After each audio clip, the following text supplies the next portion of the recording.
Hello, you guys. My name is David Torres, and I'm here to show you a topic that is very near and dear to my heart: iPhone versus Android. This topic has been a topic of debate ever since 2007 and 2008 when these platforms first came out, and it has changed very much over the years. So, to begin, I want to go over my Qualtrics survey. I learned that the majority of the audience has had experience with both the Android and the iPhone platform. Most of the audience also currently owns an iPhone, and they currently believe that iPhone is a better platform overall. They find it more appealing than Android. So the goal for this presentation is to persuade the audience that one platform outperforms the other in terms of performance. And I'm going to do this by going through these main points, explaining a brief history of the iPhone and presenting the newest model of the iPhone, going through a brief history of the Androids and presenting the Android that will be representing Team Android, and I will compare both devices, pit them against each other in a battle, and see which one comes out on top. So to begin, I want to do the history of the iPhone. So according to Randy Molla, the data reporter at Vox.com, the iPhone wasn't the first smartphone on the market, yet it flew past all competition, launching us into a mobile revolution that affected many and most societies. The first iPhone was released in June 29th of 2007, and it was a very small device measuring in at 4.5 inches by 2.4 inches, which actually was a big touchscreen for its time. It was only available through AT&T, and it had no third-party apps. Not only that, it only had 16 gigabytes of flash memory, meaning you did not have a lot of memory for pictures and other things on your phone. So did this greatly impact the smartphone industry? I'm going to leave you to decide that.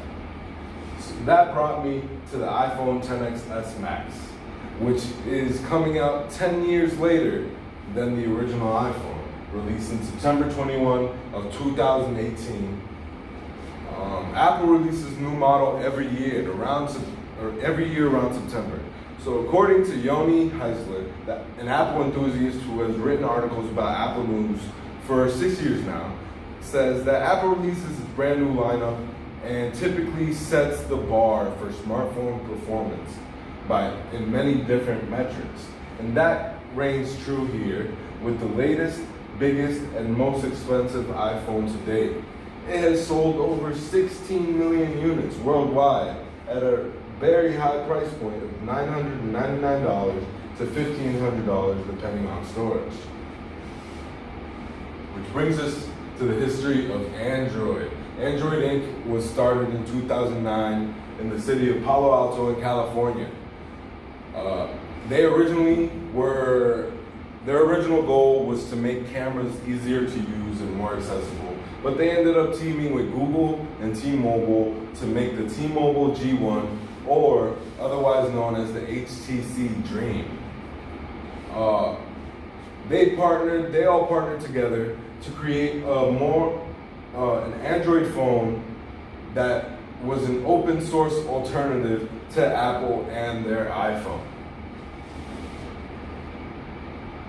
So 10 years later, this is where we land. Samsung Galaxy S10 Plus, released on March 18th of 2019. This Samsung flagship is currently considered the best Android device on the market. It broke pre-order sales in both the US and the UK markets, and is predicted to sell over 21 million units by the end of 2019. Which brings us to the final point, the battle.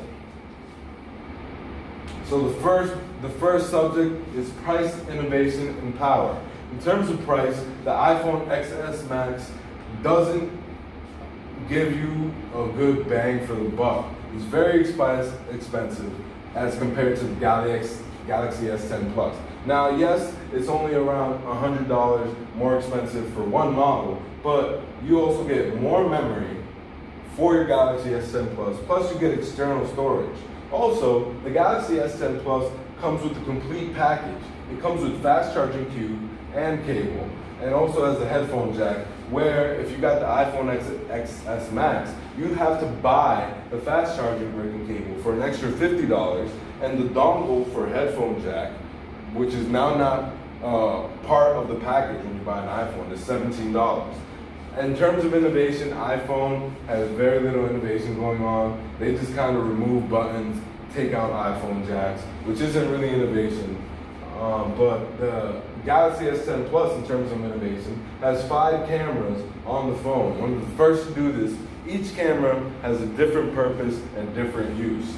You can on both devices you can wirelessly charge, but only on the Galaxy S10 Plus can you wirelessly charge other devices. In terms of power, throughout all models, the iPhone only has 4 gigs of RAM. And in terms of power for the Galaxy S10 Plus, you get 8 gigs of RAM when you get the 125 gig and 512 gig model, and you'll also get 12 gigs of RAM when you get the 1 terabyte model. And the Galaxy S10 Plus ended up edging out the iPhone in this category, moving us to the next category, battery life, which is very important to everybody, right? You never want your phone to die on you. You want to make sure that your expensive device is surviving out throughout the day and getting stuff done when you need it. The iPhone XS Max boasts a 3,174 milliamp battery, where the Galaxy S10 Plus boasts it boasts 3,100 milliamp battery.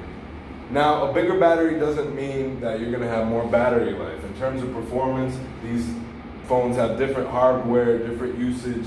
So, when tested, the iPhone lasted about 24 hours of normal usage, which is phone calls, scrolling down on social sites. And the same for the Galaxy S10 Plus, but they lasted 25 hours, which edged out the iPhone by 1 hour, meaning that the Galaxy won that portion. Now, finally, the winner of the whole presentation is the Galaxy S10 Plus. Now, the reason it's the winner is because it's more of a bang for your buck. The prices are high, but you do get more with the higher prices. Now, in terms of power, the Galaxy S10 Plus simply exceeds the iPhone. They're not, don't get me wrong, they're neck and neck right now, but the Galaxy S10 Plus is pulling into the lead with innovation like 4 or 5 cameras, more RAM in their phones, depending on which memory you get, and it has a slight advantage in battery life. So the Galaxy S10 Plus is the winner, which brings us to the conclusion. I talked you through all the history of both the iPhone and the Android, and I presented both phones in this competition, the iPhone XS Max and the Galaxy S10 Plus. Finally, I pitted these two devices against each other, in which the Samsung Galaxy S10 Plus came out on top. Now, I just want to remind you that while this phone may be better in terms of performance, it's ultimately up to the user and the person using or purchasing the phone, which phone is best for them. But in terms of facts, stats, and power, Galaxy S10 Plus is the winner. Thank you.